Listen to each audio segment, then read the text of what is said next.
Once again, good morning. Before we start, I think probably all of us can agree that some parts of the Bible are a little bit more difficult to understand. 皆さんこれ同意されると思うんですけど、聖書のある箇所というのは他の箇所に比べてちょっと難解ではないかと思います。We have to pay a little bit more attention sometimes. 時にはもっと注意深く読まなければならないところというのがあります。And most of Hebrews is like that. ヘブル人への手紙のほとんどがそういうところになっています。Okay, so before we begin, try not to space out. ですからもう始まる前に言っておきますが、ちょっとぼーっとしないようにしてください。Put on your thinking caps. Thinking cap? What is that? Just be prepared to think. じゃあ、用意をしてください。よろしいでしょうか。All of us, when we face difficulties, we want someone to share our burden. 私たちは困難に直面するとき、誰かと自分の重みを分かち合いたいというふうに考えます。This is not a weakness. それは弱さではありません。We were made to feel to do that. 私たちはそのようにしたいと感じるように作られております。And many times we just want someone to listen to us and to pray. 多くの場合、私たちはただ自分のその悩みを聞いてもらって、そのために祈ってもらいたい、そのように思っています。But I want to ask you, who do you tell first? けれども、私は皆様にお尋ねしたいです。あなたはどなたに、誰に最初にその問題を話しますか？ I ask you because, as we've learned in Hebrews, we have the perfect intercessor in Jesus. なぜこのようなことを申すかと言いますと、このヘブル人への手紙の中で私たちは完全な問いなし手であるイエス様のことを学んでいるからです。This is not a picture of Jesus. これはイエス様の絵ではありません。But it is of the high priest. これは大祭司の絵です。And since God's Son is given to us as our great high priest, 神はご自分の一人子を私たちの大祭司としてお与えになりました。why don't we turn to him first? では私たちはなぜこのお方に、最初に、目を向けないのでしょうか。The letter to the Hebrews teaches us many things about our great high priest. ヘブル人への手紙は私たちのこの大祭司について多くのことを教えております。Including all of chapter 7. この7章全体がそうです。Today our focus is going to be on verses 20 to 28. 今日は7章の20節から28節に焦点を当ててまいります。And this passage contains a verse that is pretty familiar to many of us. 今日の箇所にはですね、私たちにとって非常に馴染みのある聖句が含まれております。Verse 25. それは25節です。Therefore, Jesus is able to save forever those who draw near to God through him, since he always lives to make intercession for them. したがって、イエス様ですね、ご自分によって神に近づく人々を完全に救うことがおできになります。キリストはいつも生きていて、彼らのために問いなしをしておられるからです。Some of us from when we were children went to Sunday school and we know this verse. 小さい頃、日曜学校に通ったことがあるという方がこの聖句を覚えたんじゃないでしょうか。But to some it's more recently familiar. またある方々にとってはもっと最近になってからこの聖句が馴染みがあるものになったかと思います。And one reason it should sound rather familiar to you is because it's part of the verse of the month. その一つですね、皆さんがこれが馴染みがあるなと思われている理由の一つは、これは今月の私たちの今月の聖句だったんです。And maybe you have just read the words with us each time and haven't thought much about it. もしかしたらこの毎月の聖句というのを皆さんで一緒に読むんですけれども、その毎回、ただ読んでいるだけであまりしっかりとそのことについて考えてこなかったかもしれません。Be honest. 正直なところです。どうでしょうか。I've done it too. 私もそんな。But I want to suggest, how about each month, try memorizing the verse for the month. ではどうでしょう。毎月の聖句として掲げられているその聖句を毎月暗唱するということにチャレンジなさってはどうでしょうか。It's always one or two verses. だいたいいつもですね、毎月の聖句というのは1節から2節なんです。But today, we will consider how this verse fits in with the author's argument. ですけれども、今日は私たちはこの25節の聖句がどのようにこれまでの著者の議論にぴったりと当てはまっていくのかというのを考えていきます。So hopefully all of us will have a deeper appreciation for this verse. 願わくはですね、皆さんがもっと深いこの理解に導かれていることを願っています。I have 3 key points today. 今日は3つの主要なポイントがあります。In this passage, we will see 3 reasons for the superiority of Jesus' priesthood. この箇所ではですね、イエス様の祭司職が優れている点について3つの理由を見ていきます。I don't always do this. 言うと Give the points. 最初にあまりポイントを出すことはあまりしないんですけど、But I'm hoping that it will be helpful to understand it and to remember it. でもこれをすることによって、分かりやすくなるし、覚えやすくなることを願っています。Alright, so the first reason in this passage for Jesus' superiority as priest is God's divine oath. まず最初にですね、イエス様の祭司職が優れている理由、それは第一に神の神聖な誓いによるということがあります。An oath is a promise. 誓いというのは約束です。Yeah, but oath has like a little stronger feeling to it. しかし誓いというともっと強いイメージがあります。The second point is the permanence of Jesus' priesthood. 第2点目はイエス様の祭司職の永続性です。Jesus will always be high priest. イエス様はいつでも大祭司なんです。And the third point is Jesus' character as priest. 3番目にイエス様のその祭司としてのご性格、ご性質というものがあります。So for these 3 reasons, Jesus' priesthood is superior. この3つの理由のためにイエス様の祭司職というのは優れ勝っているんです。Alright, so we'll begin by looking at God's divine oath. ではまずですね、神の神聖な誓いというところから始めていきます。So we're going to look at verses 20 to 22 together. 20節から22節までをご一緒に見てまいりま Alright, let's read it one time. す。順番に見ていきます。And inasmuch as it was not without an oath, for they indeed became priests without an oath, but he with an oath, through the one who said to him, The Lord has sworn and will not change his mind. You are a priest forever. So much the more also, Jesus has become the guarantee of a better covenant. 20節からです。また、そのためにははっきりと誓いがなされています。彼らの場合は誓いなしに祭司となるのですが、主の場合には主に対して次のように言われた方の誓いがあります。主は誓ってこう言われ、御心を変えられることはない。あなたは常しえに祭司である。そのようにしてイエスはさらに優れた契約の保証となられたのです。This is one sentence. これはもう一つの文章なんですね。 So in the original and in this translation, it's one sentence. もともとの文章もそうですし、この訳においても一つの文章となっております。Other versions might break it up. 他の訳では切れているかもしれません。日本語も切れているのかな。But I trust you have your thinking caps are on. じゃあさっきのしっかりとぼーっとしないでください。Thanks for the little extra there. Okay. It begins, and inasmuch as it was not without an oath. このように始まっています。また、そのためにははっきりと誓いがなされています。Already, when I was thinking about this, like just looking at that phrase, my brain is going.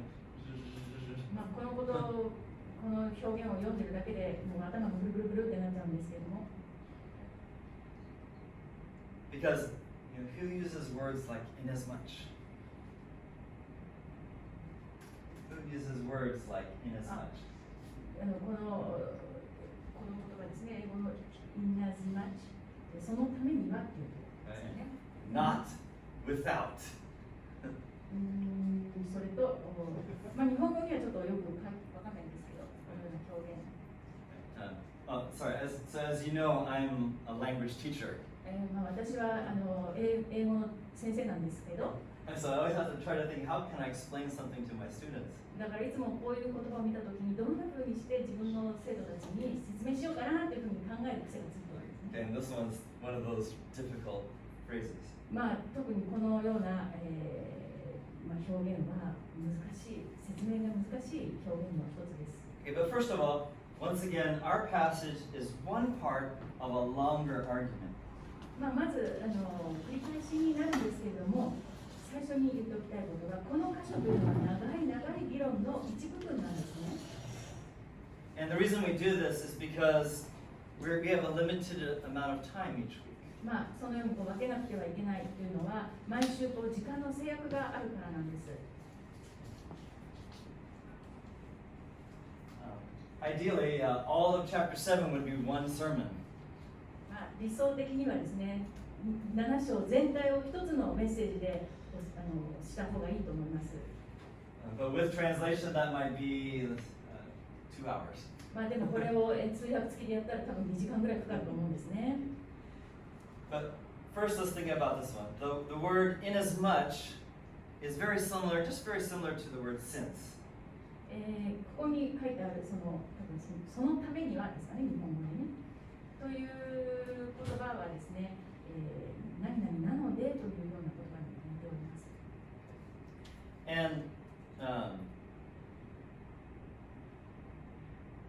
And the word it in this phrase is referring to Jesus' priesthood as described in verses 11 to 19, which we already looked at last week. この句の中にそのためにはっていう言葉があって、そのという言葉は先週学んだ11節から19節の述べられている祭司職のことを指しております。So in the picture we saw last week of Jesus' priesthood, it was contrast with the Levitical priesthood. 先週の絵の中でイエス様の祭司職がレビ的な祭司職といかに対照的であるかということを学びました。So while the order of Aaron was based on physical descent, the order of Melchizedek is based on an indestructible life. アロンの位地というのは肉体的な家系に基づいております。ところがメルキゼデクの位というのは朽ちることのない命に基づいています。You don't have to, but if you have the text open before you, it's easier to see these connections. 無理にしなくてもいいんですけど、今日の箇所を開いていただくと、そのちょっと前を簡単に見ることができるかと思います。And because of this, the author argued that because of this, there is a bringing in of a better hope through which we draw near to God. That's verse 28. はい。I'm sorry. はい。で、そこの19節のところに書いてあるんですけれども、この手紙の著者はですね、このことのゆえにさらに優れた希望が導き入れられました。これによって神に近づくのです。So the author says what he's about to teach us results in that better hope. そこで著者は自分がこれから私たちに教えようとしていることはそのより良い希望につながることだというふうに言っているんです。Okay, to pick up again. じゃあ、戻りましょう。Once again, the author says that what he is about to teach us results in a better hope. もう一度言いますね。著者はこれから自分が私たちに教えようとしていること、それはそのより良い希望につながることだというふうに言っています。And the reason he gives is that the priesthood of the order of Melchizedek was not without an oath. そして著者はその理由について言ってるんですけど、メルキゼデクの位の祭司職というのは誓いなしにあるというわけじゃない。だから誓いがあって存在するということなんです。 In other words, this new priesthood comes with an oath. 言い換えれば、この祭司職は誓いとともに来たということです。And this is in contrast with the order of Aaron, which did not come with an oath. これは、誓いとともに来たのではないアロンの祭司職とは対照的ですね。Aaron's priesthood was without an oath. アロンの祭司職は誓いなしに来ました。The new priesthood is not without an oath. 新しい祭司職は誓いなしに来たのではない。 And that's significant. それが、はっきり際立った点です。 So the author continues, for they indeed, that is the Levitical priests, they indeed became priests without an oath. 彼らの場合は、ここに出てくる彼らというのは、レビの祭司、レビ的祭司を指しているんですけど、誓いなしに祭司となるのですがと書いてあります。Right? They here refers to the Levitical priests, 彼らというのがレビ的祭司を指します。 the order of Aaron. アロンの位のことです。 Those priests became priests by the command of God. その祭司たちというのは、神の命令によって祭司となりました。 God commanded that Aaron would be priest. 神はアロンに対して祭司になるようにと命じました。 It's like, you, Aaron, you're a priest. おいじゃないか。あなた、アロン、あなたは祭司になりなさいというふうに命じたんです。 But he didn't swear an oath to Aaron. しかし神はアロンに対して何も誓われませんでした。 And the same is true for all of Aaron's descendants. それはアロンの子孫に対しても全員に対して同様です。 Again, by contrast, the new priesthood comes with an oath. そしてもう一度繰り返しになりますが、それとは対照的に新しい祭司職というのは誓いとともに来たのです。 As we see again in the verse here. ではもう一回その聖句を読んでみましょう。 But he with an oath through the one who said to him, the Lord has sworn and will not change his mind, you are a priest forever. 主の場合には、主に対して次のように言われた方の誓いがあります。主は誓ってこう言われ、御心を変えられることはない。あなたが常しえに祭司である。 This is at least the third time the author has mentioned this oath. ヘブル人への手紙の著者がこの誓いのことについて触れているのは、これで3度目になります。 He referred to it in chapter 5, verse 6. まず、5章の6節でこの誓いについて触れています。 And earlier in this chapter, in verse 17. そして、この7章のもっと前の方ですね、17節でも同じように触れています。 And as we saw regarding God's oath to Abraham in chapter 6, God's oath cannot be changed. そして6章でですね、アブラハムに対する神の誓いについて語って、そのことで神の誓いというものは変えられるものではないんだということを私たちは学んだと思います。 So the oath is that this priest is a priest forever. ですから、この祭司は常しえに祭司であるという誓いなのです。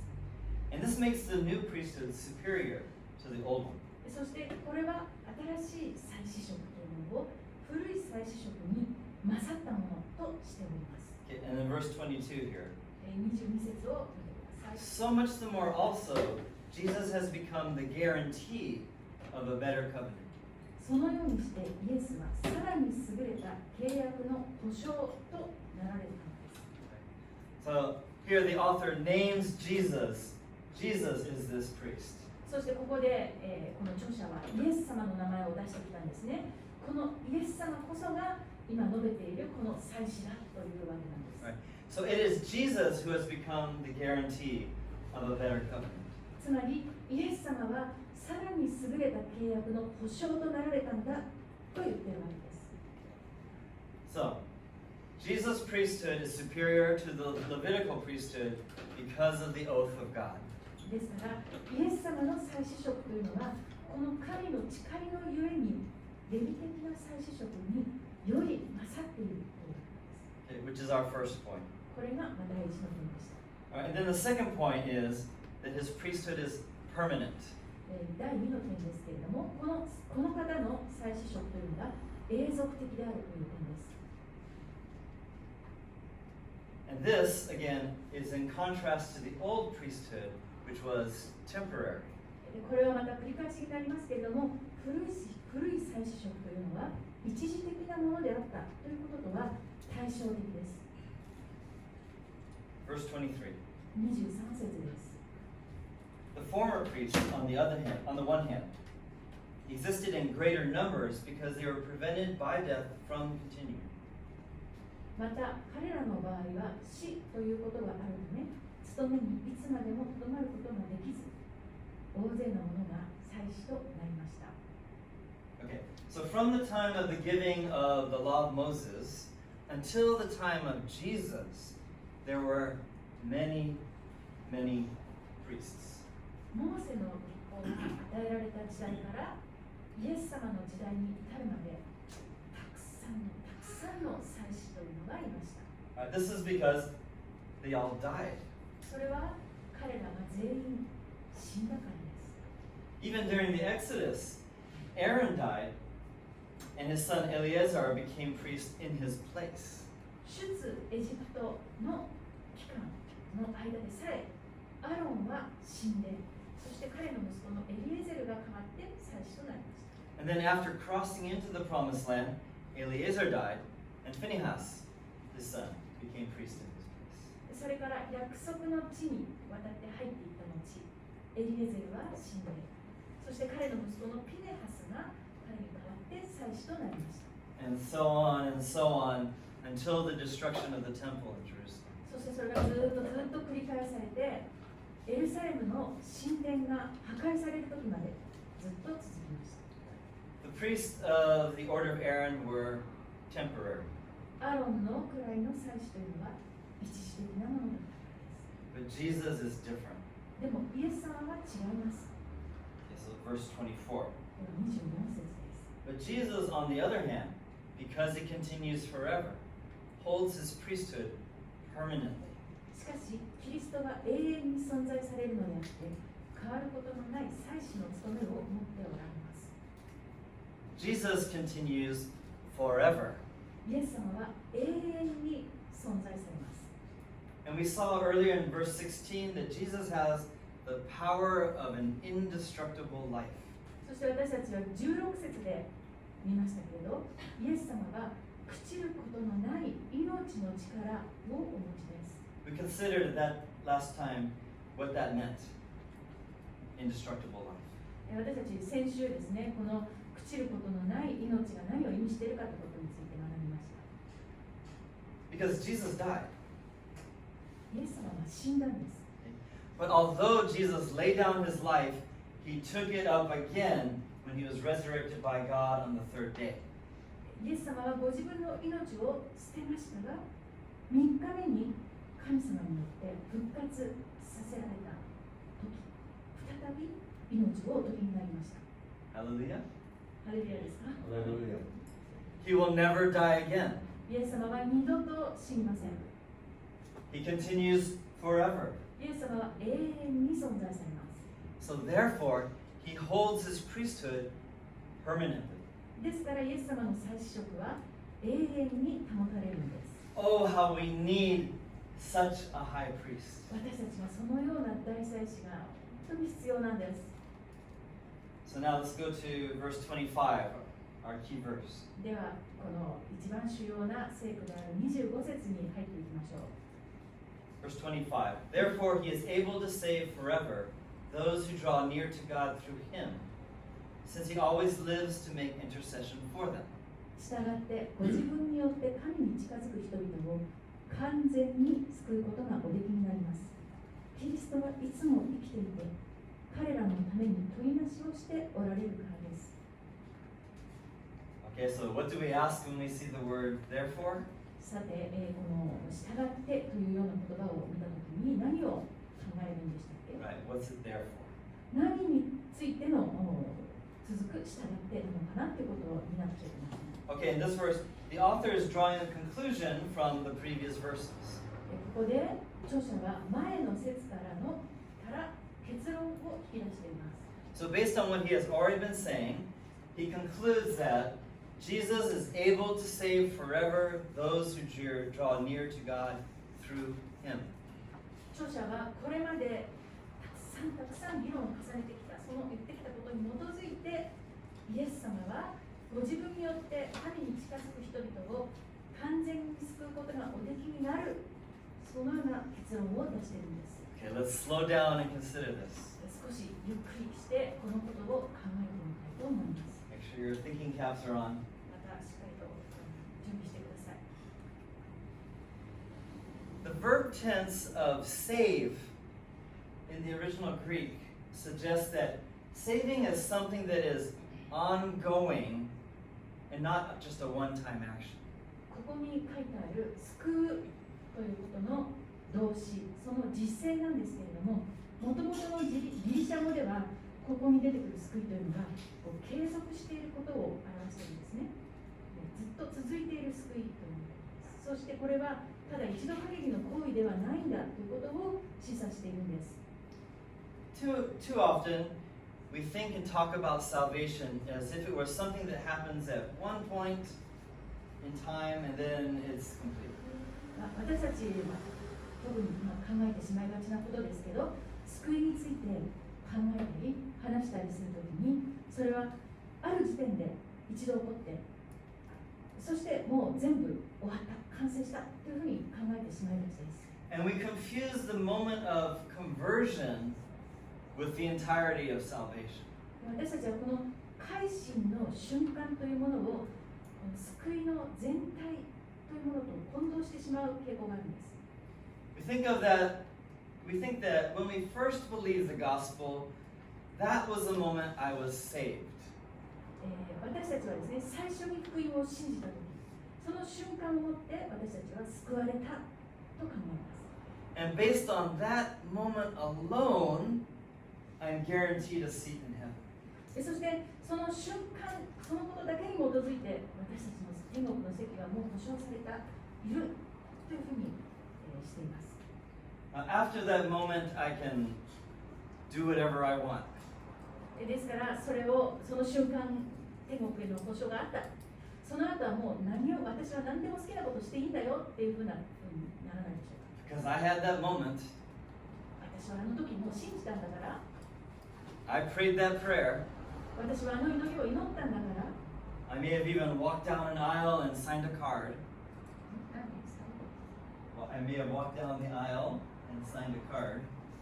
私は通路を出て行ってそのところにこう自分の名前を書いた、そういうことがあった。 And that moment alone guarantees heaven. そしてその瞬間のだけに私はもう天国への席が保証されたんだ。 But has that been the message of this letter? しかしそれはこの手紙のメッセージだったでしょうか。 If so, why do we have all of these warnings about drifting, neglecting, and falling away? もしそうだとしたら、それがこの手紙のメッセージだったんだとしたらですね、なぜ押し流されるとか、ないがしろにするとか、脱落するというようなすべての警告があったんでしょうか。 Also, let's look at the rest of this phrase. また、 Next phrase, sorry. 次の表現にも同じようなことが言えると思います。 The next phrase, those who draw near to God. 次の表現というのは、神に近づく人々のことですね。 Once again, the verb tense suggests an ongoing drawing near. またここで繰り返されているんですが、動詞の時制、これが示唆しているのは継続的に近づくということなんです。You can say, those who draw near and continue to draw near. まず近づいて、もっと繰り返し繰り返しずっと近づき続けるということです。 So in other words, those who continue drawing near will be saved.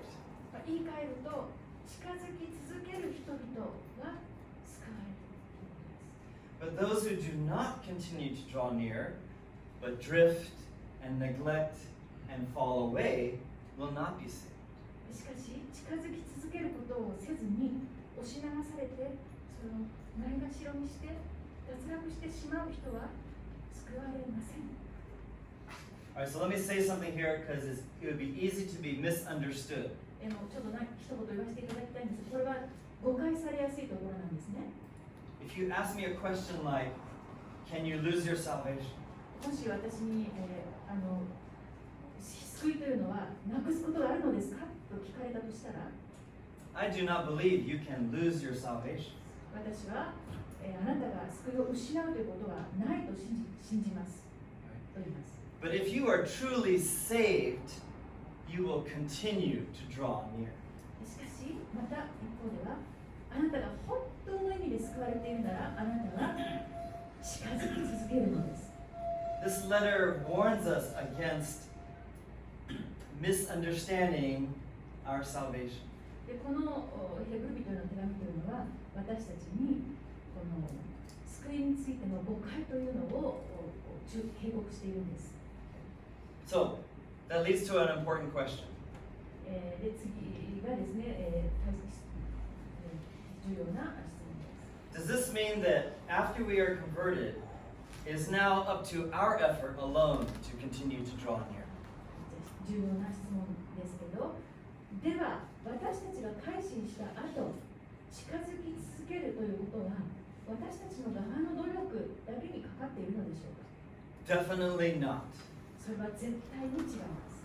And this is why we need Jesus as our high priest. これにこそが大祭司であるイエス様が私たちに必要な理由なんです。 Right? The reason we are able to continue drawing near to God through Him is precisely because He never stops interceding for us. 私たちがイエス様を通して神に近づき続けることができる理由、それはまさにイエス様が私たちのために取りなしをすることを決してやめないからです。We often sing that song, He will hold me fast. 私たちよくイエス様はしっかりと私たちを保ってくださるというその歌を歌います。 Okay. So let's look at the next phrase. では次の聖句を見てみましょう。 Since He always, that's Jesus, I'm going to use the word Jesus. Since Jesus always lives to make intercession for them. キリスト、イエス様ですね。いつも生きていて、彼らのために取りなしをしておられるからです。 He always lives to make intercession for us. イエス様はいつも生きていて、私たちのために取りなしをしておられます。 And part of Jesus' intercession, let me rephrase that. And part of the intercession is Jesus' prayers for us that we will continue to draw near to God through Jesus. そしてその取りなしの一部というのが私たちがイエス様を通して神様に近づき続けるようにという私たちのためにしてくださるイエス様の祈りなんです。 And Jesus' prayers are effective. そしてイエス様の祈りというのは効力があります。 What a high priest we have. 私たちは何という大祭司をいただいているのでしょうか。 Amen? アーメンでしょうか。皆さんどうでしょう。 What a Savior. 何という救い主でしょうか。 So, we have seen that Jesus' priesthood is superior because of God's oath and because His priesthood is permanent. このように私たちはイエス様の祭司職は神が誓われたその誓いのゆえに勝っていて、イエス様の祭司職は永遠であるということを学びます。 So, our third point is the character of our high priest. では3つ目のポイントです。私たちの大祭司のご性格というものを考えてみましょう。 Verse 26. 26節です。 For it was fitting for us to have such a high priest, holy, innocent, undefiled, separated from sinners, and exalted above the heavens. またこのように清く悪も汚れもなく罪人から離れ、また天よりも高くされた大祭司こそ私たちにとってまさに必要な方です。 Right, so, our high priest is holy. 私たちの大祭司は清いお方です。 Our high priest is undefiled. 私たちの大祭司は汚れのないお方です。 Our high priest is separated from sinners. 私たちの大祭司は罪人から分かたれた方です。 And our high priest is exalted above the heavens. 私たちの大祭司は天よりも高く上げられた方です。 And these are exactly the attributes we need from our high priest. これこそ私たちが必要としている大祭司のご性質です。 These characteristics are the reason we can be sure that God will accept his intercession. これらのご性格、ご性質は神がこの方の取りなしを受け入れるだろうと私たちが確信できる理由です。 And they are what separates him from the Levitical priests. そしてこれらのご性質というのはこの方とレビ的な祭司と分けている一線を画するものになります。 As we see in verse 27. 27節を見ましょう。 Who does not need daily, like those high priests, to offer up sacrifices, first for his own sins and then for the sins of the people. Because this he did once for all when he offered up himself. 他の大祭司とは違い、キリストにはまず自分の罪のために、その次に民の罪のために毎日生贄を捧げる必要はありません。というのは、キリストは自分自身を捧げ、ただ一度でこのことを成し遂げられたからです。Alright, first let's look at the first half. では、前半の方を見ていきましょう。 Here we have another contrast between the Levitical priests and Jesus. ここにレビ的な祭司職とイエス様とのもう一つの対比があります。 Those priests had to offer sacrifices every day. レビ的な祭司たちというのは毎日生贄を捧げなくてはならなかった。 And they had to offer sacrifices for their own sins before they could offer sacrifices for the people. そして彼らは神のために生贄を捧げる前にまず自分の罪のために生贄を捧げなければならなかったんです。 This is because they were sinners, just like the other people. それはこれらの祭司たちもその神と同じように罪人であったのです。 Those priests in their character were not holy, innocent, undefiled, separated from sinners, and exalted like Jesus is. これらの祭司たちの性質というのはイエス様のように清く罪がなく汚れもなく罪人から分かたれていて高く上げられるそのようなものではなかったということです。 Okay, so the second half of the verse. では後半部分を見ていきます。 Because this Jesus did once for all when he offered up himself. というのはキリストは自分自身を捧げただ一度でこのことを成し遂げられたからです。 So instead of continuing to offer sacrifices, Jesus sacrificed himself once for all time. ですから生贄を捧げ続ける代わりにイエス様はただ一度ご自分を捧げられてそして成し遂げられた。 That's why on the cross Jesus said, "It is finished." ですからそれがイエス様は十字架上で完了したとおっしゃったそのことなんですね。 And this is a problem we have with the Roman Catholic Church. このことが私たちはローマカトリック教会についてちょっと問題があると考えています。 In the Mass each week, they say that that bread is Jesus being sacrificed again today. そのミサにおいてですね、そのパンを取るときに、このパンによってイエス様は今日、生贄となって捧げられていますというふうに教えるわけです。 Jesus was sacrificed once for all time.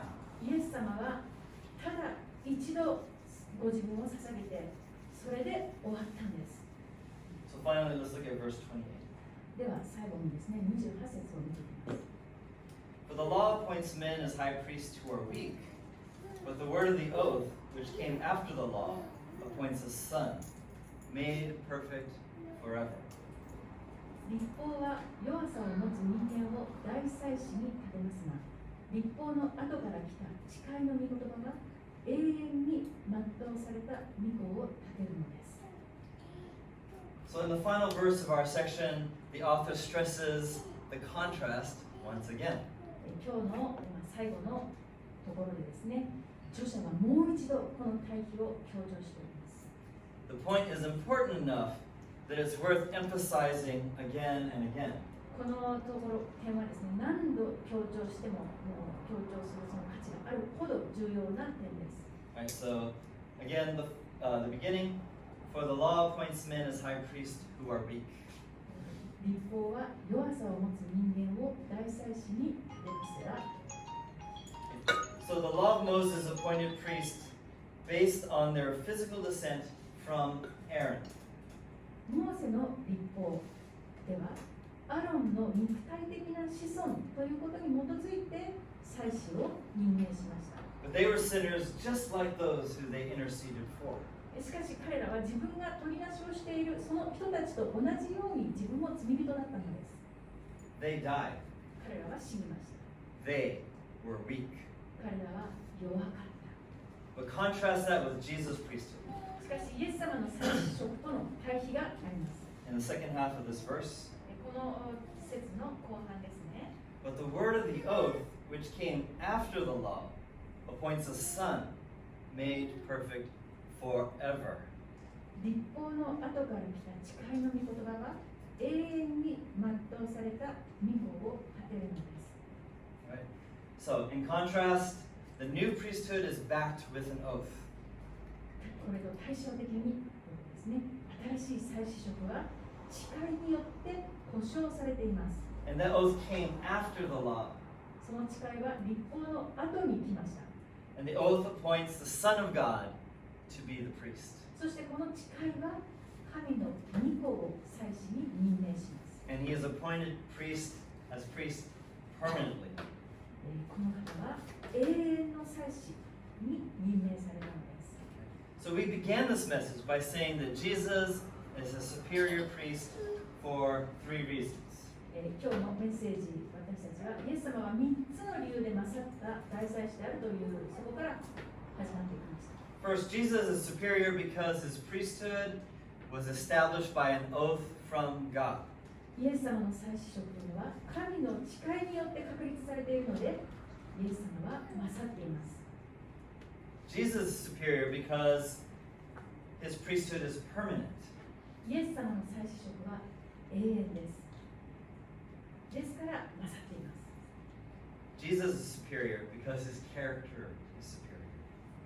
イエス様のご性質が勝っているので、イエス様は勝っています。What an encouragement to this early church of Jewish believers to persevere with Jesus. ユダヤ人信者たちからなる初期の教会の人たちにとってですね、このことが彼らの信仰を保ち続けるためにどれほどの励ましになったでしょうか。They were almost ready to return to the old way. その彼らはですね、もうそろそろ古い方に戻ろうとしていたわけです。But this author reminds them of why Jesus is superior. しかしこの著者はなぜイエス様の方が勝っているかということを語ったんです。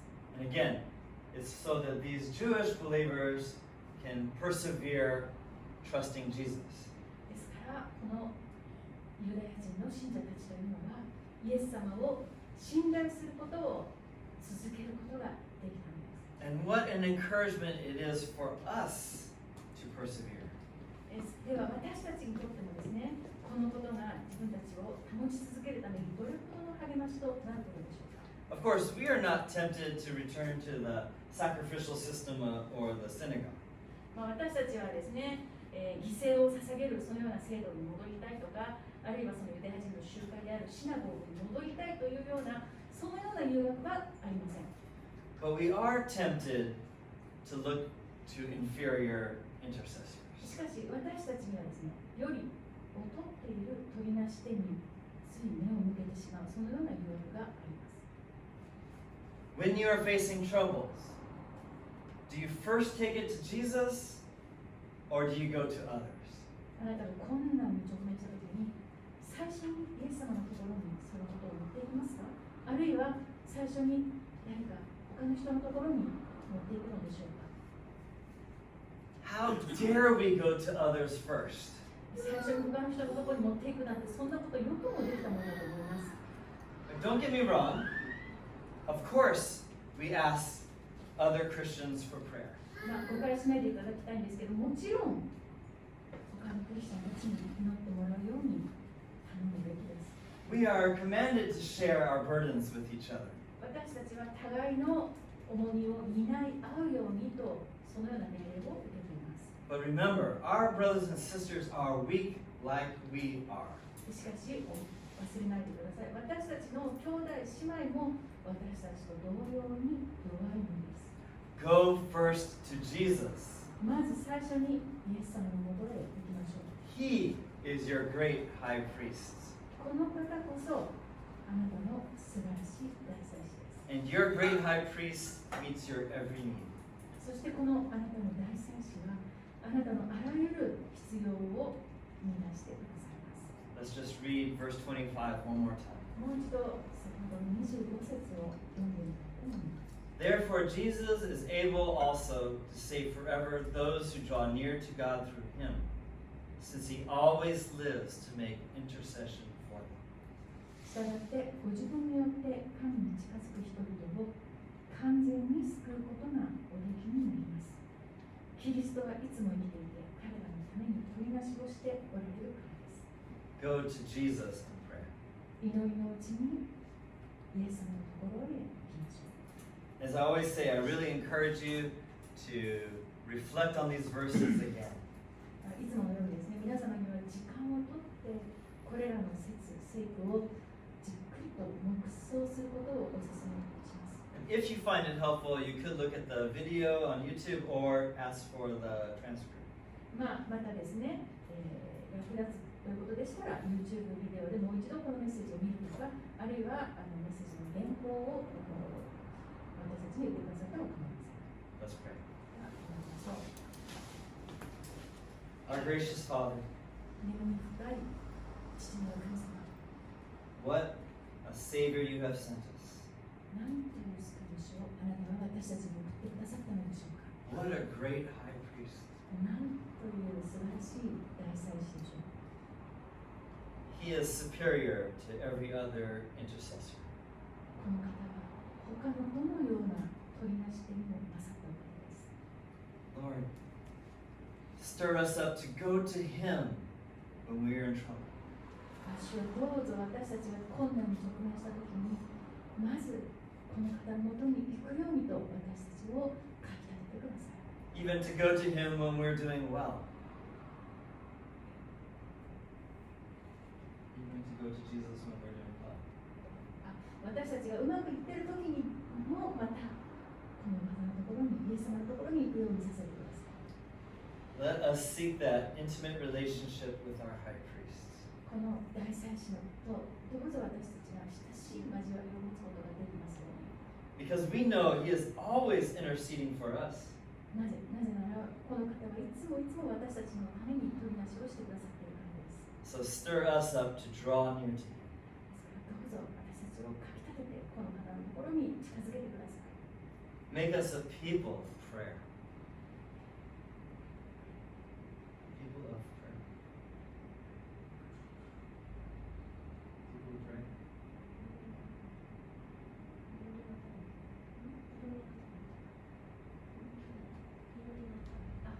祈りの民に祈らせてください。 Thank you again for this high priest. この素晴らしい大祭司を感謝いたします。 And it is in the name of our high priest Jesus that we pray.